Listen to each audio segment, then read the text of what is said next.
Your brain is a memory bank. It's a record of everything you've learned and experienced to this moment. We could say that your brain is a record or an artifact of the past. So most people, when they wake up in the morning and they start their day, a brand new day where there's so many different possibilities, the first thing they do is they get their brain working and they start activating circuits in their brain that are connected to memories of the past. So they think about the problems in their life, and those problems are connected to certain people and certain things and certain times and places. And every one of those problems then has an emotion associated with them. So if thoughts are the language of the brain and feelings are the language of your body, and how you think and how you feel creates a state of being, if you're living by familiar and same thoughts and you're feeling the same emotions, and emotions are a record of the past, we could say that most people wake up in the morning and their entire state of being is in the past, in the familiar past. Now, every thought has a frequency. Every thought produces an energy. So we could say then, from a quantum perspective, you're thinking the same known thoughts the majority of the time that are producing the same frequencies. So then the same frequency is the same energy, and your life shouldn't change. And the only way your life can change is to change your energy. And nobody changes until they change their energy. Most people then, they have that vision of the future, but they give up on that vision because in order for them to arrive at that vision, they have to do something. They have to think differently. They have to act differently. They have to feel differently. And it's so much easier to make the same choice every single day. And the hardest part about change is not making the same choice as you did the day before. And the moment you decide to make a different choice, you're going to feel uncomfortable because you're stepping from the known into the unknown. So some people would rather cling to their self-pity than take a chance in possibility. They'd rather tell the story of their past instead of telling the story of their future. They'd rather believe in their past instead of believe in their future. It's so much more important, though, to romance your future instead of romance your past. And I think if people understood that they could actually arrive at it, I think many people have done this already in their life. I think everybody, at least once in their life, has done something great. And when they did something great, they just made up their mind. And they made a decision in that moment to do something or to change with such firm intention that the amplitude of energy in making that choice caused their body to respond to their mind, that the choice that they were making to change became a moment in time that they would never forget. And the stronger the emotion they felt in order to change, the more they remembered the choice. And we could say then that they're giving their body a taste of the future emotionally, and they're literally aligning to that destiny. We discovered that if you keep doing that every day, somehow you'll arrive at that destiny, and your biology will literally begin to change to look like you're living in a different life. To change, then, is to be greater than your environment, to be greater than the conditions in your world, and the environment is that seductive. So then, why is meditation the tool? Well, let's sit down, let's close our eyes, let's disconnect from your outer environment. So if you're seeing less things, there's less stimulation going to your brain. If you're playing soft music or you have earplugs in, less sensory information coming to your brain, so you're disconnecting from your environment. If you can sit your body down and tell it to stay like an animal, stay right here. I'm gonna feed you when we're done. You can get up and check your emails, you can do all your texts, but right now, you're gonna sit there and obey me. So then, when you do that properly, and you're not eating anything or smelling anything or tasting anything, you're not up experiencing and feeling anything, you would have to agree with me that you're being defined by a thought, right?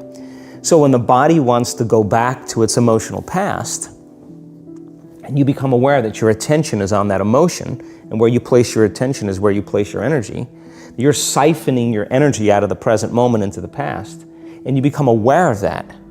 And you settle your body back down in the present moment, because it's saying, well, it's 8 o'clock. You normally get upset because you're in traffic around this time.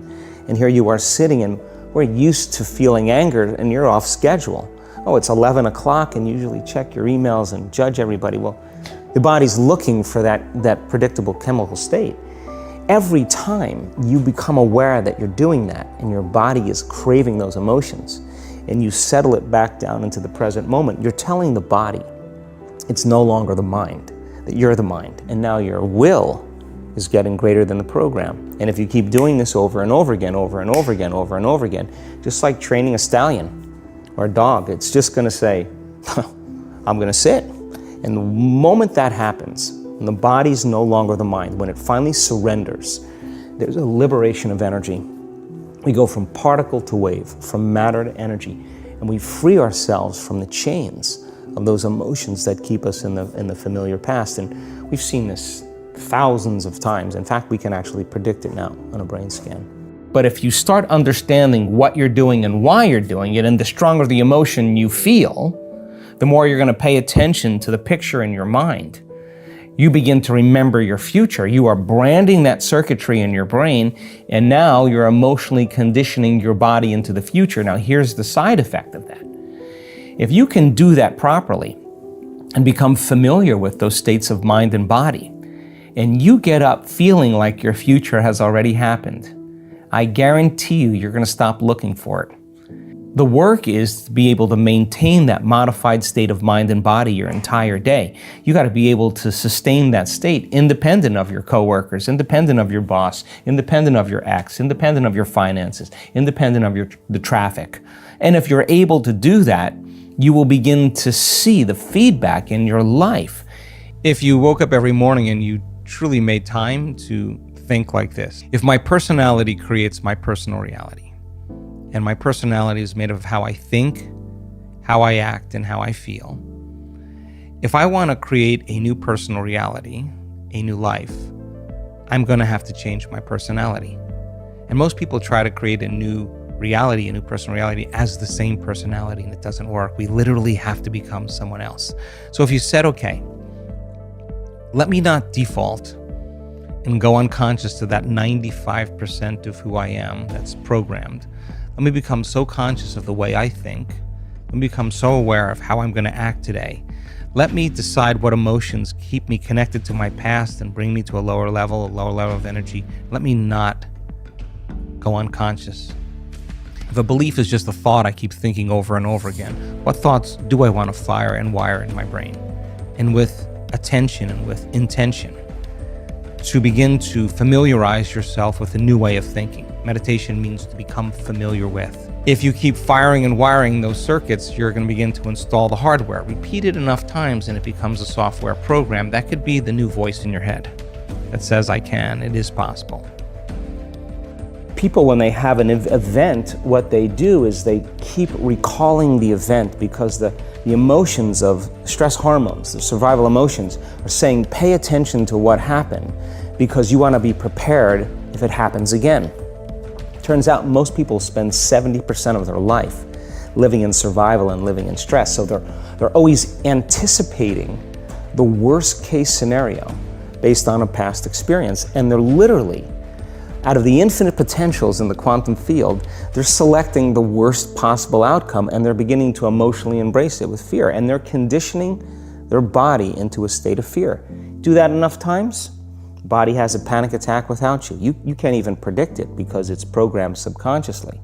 So then you say to the person, why are you this way? And they'll say, I am this way because of this event that happened to me 15 or 20 years ago. And what that means from a biological standpoint is that they haven't been able to change since that event.